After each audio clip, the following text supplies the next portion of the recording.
O bolo ainda estava inteiro sobre a mesa quando ele chegou. Era meu aniversário, e eu havia passado a tarde arrumando a casa, escolher a toalha de linho branca, os talheres de prata que herdara da vovó, até o vestido verde esmeralda que ele tanto gostava. Esse realça seus olhos, amor, dissera certa vez, enquanto me beijava o pescoço. Mas os olhos dele naquela noite não me procuravam. Estavam vidrados no celular, os dedos ágeis digitando algo que o fazia sorrir como se eu não existisse. A campainha tocou. Ele se levantou de um salto, como se estivesse esperando por alguém. Abri a porta e lá estavam elas, as amigas do trabalho, aquelas que sempre apareciam em fotos com os braços dados, os decotes generosos, os sorrisos que pareciam dizer: a gente sabe de tudo. Entre elas ela a mais nova, a de cabelo liso até a cintura, a que usava o perfume que eu lhe dera no Natal passado. O cheiro invadiu a sala antes mesmo que ela cruzasse a porta. Feliz aniversário, querida! Disse minha cunhada, forçando um abraço enquanto as outras se espalhavam pela sala como moscas em mel. Meu marido, de repente, estava ao lado dela, a mão pousada na cintura da amante com uma naturalidade que doía. Naturalidade. Como se fosse meu lugar que estivesse usurpando e não o contrário. Vocês já se conhecem? Perguntei, servindo vinho com mãos que não tremiam. Não ainda. Ela riu, um som agudo, calculado. Claro! O Marco fala tanto de você. É mesmo? Virei-me para ele, os lábios curvados em algo que não era sorriso. Que fofo! E o que mais ele conta, além de como eu gosto de bolo de chocolate? O silêncio caiu como uma lâmina. As amigas trocaram olhares. Ela, porém, não pisou em ovos. Aquele está cansado de ser o marido perfeito, e deu uma risadinha, como se fosse uma brincadeira entre cúmplices. Foi então que vi. Ele tremeu. Não um tremor de medo, não ainda. Era algo mais profundo, uma vibração de pânico animal, como se tivesse acabado de perceber que a presa que pensava estar acorrentada ainda tinha dentes. E eu sorri. De verdade dessa vez. Marco, amor, peguei sua mão, os dedos gelados, e a levei até a minha boca, mordiscando levemente a aliança que ele ainda usava. Você esqueceu de me contar que a gente ia comemorar em grupo hoje. Que delícia! Virei-me para a rodinha, os olhos brilhando. Por falando nisso, meninas. Vocês sabiam que o Marco adora quando eu canto? Ele tentou me interromper, Larissa não, mas eu já estava indo até o piano, aquele que ele me deu no nosso primeiro aniversário de casamento, quando ainda acreditava em promessas. Meus dedos deslizaram sobre as teclas e comecei a cantar, não uma música romântica, não algo doce. You took my love, you took my trust. A voz saía baixa, rouca, cada nota um golpe. As amigas se entreolharam, desconfortáveis. Ela, porém, ficou pálida. Porque ela sabia. Ela sabia que eu sabia. E quando cheguei ao refrão Now you're just somebody that used to know, ele se levantou tão rápido que a cadeira caiu. Os olhos dele, antes tão seguros, agora eram de um homem afogado. Acho que é melhor a gente ir, murmurou, agarrando o braço dela com força demais. Mas o bolo ainda não cortamos, disse eu docemente, enquanto ele a arrastava para a porta. E você nem me deu meu presente. Ele parou, virou-se. E pela primeira vez em meses me olhou. Qual presente? Apertei o botão do celular no bolso. 2 segundos depois, o som de uma gravação encheu a sala. A voz dele rouca, suplicante, eu te amo, não aguento mais esconder. Seguido do gemido dela. E então o estalo de um zíper. O rosto do meu marido desmoronou. As amigas recuaram como se eu tivesse jogado ácido nelas. Ela, porém, ficou. Porque mulheres como ela não recuam. Aproximou-se, os lábios pintados de vermelho sangue. Você é patética. Sorri. E você é temporária. Ele não disse nada. Não precisava. O modo como ela o empurrou para fora da casa, como se de repente ele fosse lixo, já dizia tudo. A porta bateu. O silêncio voltou. Sentei-me à mesa, peguei a faca de prata e cortei uma fatia do bolo. Chocolate amargo. Doce o suficiente para disfarçar o veneno. E enquanto mastigava pensei. Agora sim, a festa pode começar. A faca afundou na massa escura com um som úmido, quase obsceno. O chocolate derreteu na língua, amargo como a raiva, doce como a vingança. O veneno, lento, meticuloso, já corria em minhas veias há meses, desde a primeira mentira, o primeiro cheiro de perfume barato em sua camisa. Mas hoje não era sobre ele. Era sobre ela. A campainha tocou. Levantei-me sem pressa, ajustando o vestido preto que colava ao corpo como uma segunda pele. Quando abri a porta não era ele. Era pior. Detetive Moreno. Seu sorriso era profissional, mas os olhos, afiados como lâminas, escaneavam o corredor, a mesa postiça com o bolo pela metade, a taça de vinho intocada. Recebemos uma denúncia anônima. Algo sobre uma festa que terminou cedo demais. Festa? Passei os dedos pela borda da taça, observando o líquido rubro balançar. Ah, sim. Só eu e minhas amigas. Coisas de mulher, sabe como é? Ele não sabia. Nenhum homem sabia. Moreno avançou um passo, o sapato rangendo no assoalho de madeira. Sua vizinha jurou ter ouvido gritos.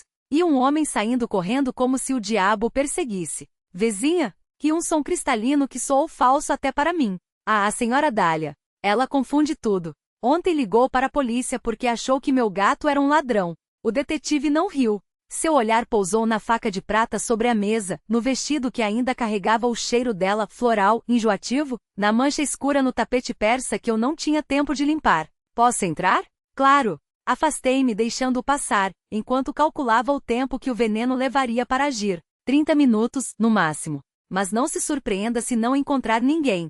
Como disse, foi só uma reunião íntima. Ele entrou, e o cheiro de sangue ainda fresco, ainda quente, invadiu suas narinas antes que pudesse disfarçar. Seus dedos tremeram ao tocar o encosto da cadeira onde ela tinha se sentado, onde a lâmina havia deslizado sem resistência entre suas costelas, silenciosa como um suspiro. Onde está sua esposa, senhora Varela? Esposa? Repeti, como se a palavra fosse estranha. Ah, você quer dizer o meu marido. Apontei para a porta da cozinha, entreaberta. Ele saiu. Com pressa, como sempre. Moreno não era idiota. Seu rosto endureceu quando viu a poça se alastrando sob a mesa, o rastro de batom vermelho na faca, a pulseira de ouro, dela, abandonada no chão, como se tivesse sido arrancada à força. Chame uma ambulância. Sua voz era áspera, mas as mãos já tremiam ao sacar o rádio. Para quê? Peguei a taça, tomando um gole lento. Ela já está morta. E ele vai descobrir isso em breve. O detetive me encarou e pela primeira vez vi o medo em seus olhos. Não pela cena à sua frente, mas por algo muito pior, a compreensão. Você envenenou ele. Não. Sorri passando a língua pelos dentes. Eu envenenei os dois. Um ruído surdo veio do andar de cima. Passos arrastados, um gemido abafado. Ele? Moreno correu escada acima, mas eu não me movi. Sabia o que encontraria. Meu marido curvado sobre a pia do banheiro, os dedos cravados na garganta enquanto o sangue escorria de seus lábios, negro como o bolo que eu havia comido. O veneno agia rápido agora, corrosivo e implacável. Ele me olhou pelo espelho, os olhos injetados, a boca formando palavras que nunca chegariam a sair. Por quê? Porque você me fez de tola. Minha voz não tremia. E ela me fez de inimiga. O detetive voltou, o rosto pálido. Você é uma assassina. Não. Peguei a pulseira do chão, fechando-a em torno do meu punho. Sou uma artista. E essa, apontei para o corpo dela, agora visível sob a mesa, os olhos vidrados, a boca ainda pintada de vermelho, foi minha obra-prima. Sirene soou ao longe. Moreno me algemou, mas suas mãos tremiam. Sabia que não adiantaria. Que as provas estavam ali meticulosas e irrevogáveis e que eu não lutaria. Não havia necessidade. Enquanto me levavam, olhei pela janela da viatura. A casa ficava para trás, iluminada pelos flashes azuis, o bolo intocado na mesa, a faca reluzindo à luz da lua. E sorri, porque a festa, afinal, havia apenas começado. A delegacia cheirava a desinfetante e café queimado. As paredes, pintadas de um verde institucional desbotado, pareciam absorver os suspiros dos que ali passavam. Moreno me empurrou para uma sala de interrogatório, onde uma lâmpada piscante projetava sombras trêmulas sobre a mesa de metal. Ele sentou-se à minha frente, os dedos tamborilando contra o gravador. Fale, ordenou, mas sua voz falhava na autoridade. Sobre o quê? Perguntei, cruzando as pernas. A pulseira tilintou contra a algema. A técnica? A inspiração? Ou você quer saber por que ela merecia? Os olhos dele se estreitaram. Você não sente remorso. Remorso é para os que erram. Inclinei-me para frente, baixando a voz. Eu não errei. Cada corte foi preciso. Cada gota de sangue, um traço no quadro. Você deveria ver, Moreno. Era perfeito. Ele engoliu em seco. Você é doente. E você é previsível. Recostei-me na cadeira, observando como um pintor avalia um esboço mal acabado. Todos vocês são. A polícia, os jornalistas, os vizinhos que agora murmuram meu nome como uma oração. Acham que monstros são feitos de escuridão, mas não. Somos feitos de luz. Uma luz tão intensa que cega. A porta se abriu. Uma mulher de terno cinza entrou, os saltos ecoando no chão de linóleo. Seus olhos, frios e calculistas, pousaram em mim antes de se voltarem para Moreno. Doutora Varga, murmurou ele, levantando-se. Deixe-nos, disse ela sem olhá-lo. Morena hesitou, mas obedeceu. A porta se fechou com um clique. A doutora sentou-se onde ele estivera, deslizando uma pasta sobre a mesa. Dentro, fotos. Minha obra dissecada em ângulos clínicos. Impressionante, comentou, folheando as imagens. A precisão dos cortes. A simulação de um acidente doméstico, até a faca deixada de forma teatral. Você queria que fosse encontrado. Claro. Sorri. A arte precisa de plateia. E o bolo? Ela apontou para uma foto do bolo intocado, a cobertura de chantilly ainda imaculada. Um detalhe peculiar. Era o favorito dela. Chocolate amargo, recheio de cereja. Pousei os dedos sobre a foto, como se pudesse sentir o açúcar derretendo. Uma ironia delicada, não acha? Oferecer-lhe o que mais amava, sabendo que nunca mais provaria. Doutora Varga fechou a pasta. Você não é a primeira. Nem será a última. Mas sou a melhor. Ela não sorriu. O juiz vai querer um laudo psiquiátrico. Vou recomendar internação no sanatório Santa Clara. Ah, ri um som cristalino que soou estranho naquele cubículo sufocante. Você acha que me assusta? Lá dentro, as paredes são brancas. E o branco? Fechei os olhos, imaginando. O branco é a tela mais pura que existe. Varga observou-me por um longo momento. Então abriu a pasta novamente e retirou um envelope. Dentro, um convite. Reconhece isso? Era de papel grosso, com letras douradas. Galeria Noir, exposição privada, sangue e açúcar, apenas para convidados. Meu coração, se é que ainda tinha um, pulou. De onde tirou isso? Foi encontrado no bolso do casaco dela. Varga deslizou o convite sobre a mesa. Você não sabia? Engoli a saliva. Claro que não. Mas a mentira veio fácil, como sempre. É irrelevante. Não acho. Ela se levantou, recolhendo o convite. Porque a Galeria Noir é conhecida por um tipo muito específico de arte. E seu nome, querida, já está na lista de artistas destacados. A porta se abriu novamente. Dessa vez, era um homem de ternos escuros, as mãos enluvadas, o rosto uma máscara de cortesia polida. Senhora Varga. Sua voz era aveludada. A transferência está autorizada. Já? Perguntei, sentindo o sangue ferver. Sim. O homem sorriu, e seus dentes eram muito brancos. A galeria aguarda. E o curador? Bem, ele tem grandes expectativas sobre seu trabalho. Varga não me olhou quando saí, escoltada por 2 guardas. Mas enquanto passávamos pelo corredor, ouvi sua voz baixa e precisa. Não se iluda. Lá dentro, os monstros não são só você. A viatura que me levou não tinha grades nas janelas. E quando passamos pelos portões do sanatório, vi que não eram portões de todo. Eram asas.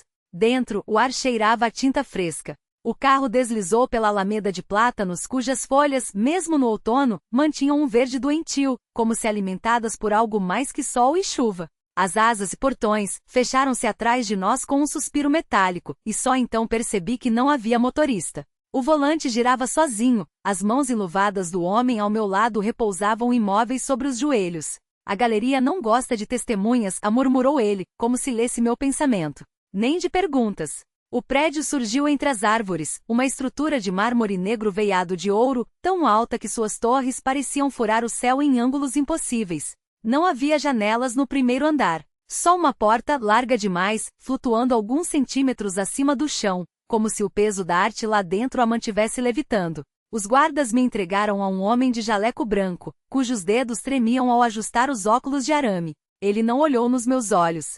Sala 13, disse, e sua voz quebrou. O curador já está lá. Seguiu por corredores onde as paredes respiravam, inchavam e murchavam em ritmos irregulares, como pulmões defeituosos. Os quadros pendurados não eram quadros, eram bocas costuradas com fio de prata que se abriam e fechavam quando eu passava, exalando um cheiro de terra molhada e algo mais, algo queimado. Em uma delas reconheci meu próprio rosto distorcido, os olhos substituídos por 2 buracos negros que sugaram meu reflexo no vidro. Não olhe, sussurrou o homem de jaleco. Eles gostam de ser vistos, mas não de serem reconhecidos. A sala 13 não tinha porta.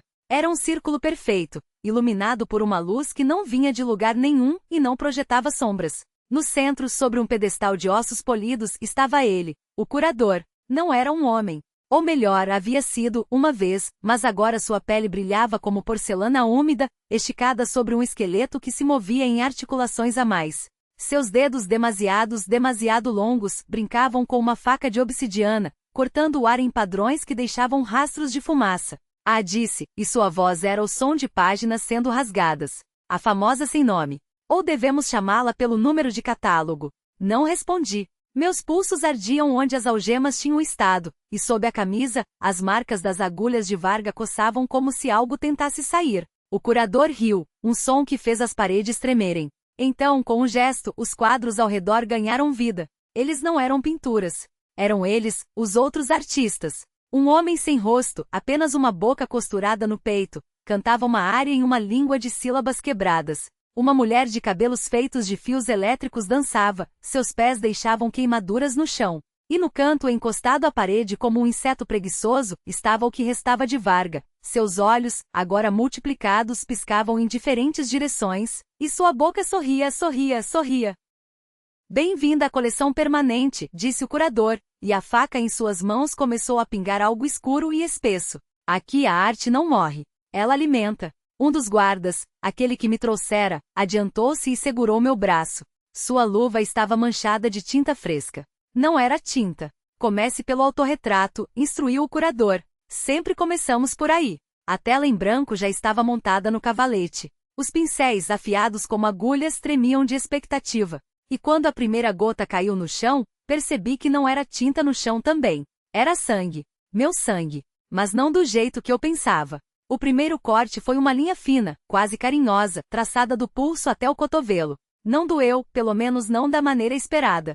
A dor era outra coisa, um calor úmido se espalhando pela pele, como se algo dentro de mim estivesse sendo desenrolado, revelado. O curador observava com os dedos entrelaçados, os nós brancos de tanto apertar. Não resista, sussurrou, embora eu não estivesse resistindo. A arte exige entrega. Os olhos de Varga, espalhados pelas paredes como moscas presas em âmbar, piscaram em uníssono. Sua boca, agora um rasgo horizontal que ia de uma orelha à outra, se esticou ainda mais. Algo como um riso, algo como fome. O guarda pressionou meu braço contra a tela. O sangue escorria em filetes lentos, desenhando formas que não eram aleatórias. Eu reconheci aquelas curvas, eram as mesmas dos quadros pendurados no corredor, as mesmas que se repetiam nas cicatrizes dos outros artistas que vi pelo caminho, amarrados a cavaletes ou pendurados como marionetes sem fios. Todos sorrindo, todos alimentando. Veja, disse o curador, passando os dedos pela superfície úmida da tela. Você já está aqui.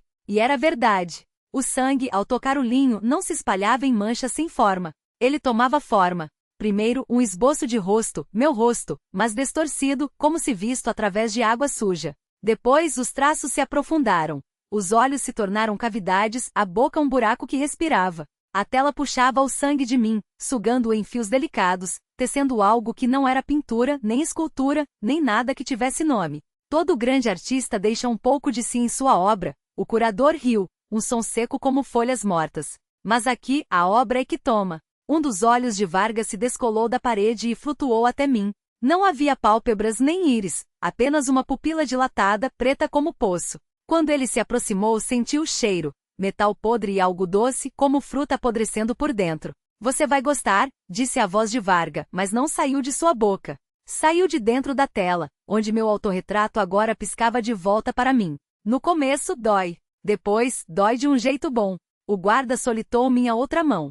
Desta vez a faca não foi necessária. Minha pele se abriu sozinha, como pétalas de uma flor carnívora. O sangue jorrou em arcos precisos, caindo exatamente onde a pintura exigia. Eu não gritava. Não havia ar nos pulmões para isso. Havia apenas a sensação de ser esvaziada, não de vida, mas de limites. As bordas de mim mesma se desmanchavam, dissolvidas na tinta viva que agora respirava na tela. Quase pronta, murmurou o curador, passando a mão pelo meu cabelo. Seus dedos deixaram um rastro pegajoso. Falta só o toque final. Ele se afastou, e pela primeira vez notei o que havia no centro da sala. Um grande quadro coberto por um pano preto. Os outros artistas, ou o que restava deles, olhavam para lá com expressões que não eram mais humanas. Alguns choravam sangue. Outros sorriam com bocas costuradas. O curador puxou o pano.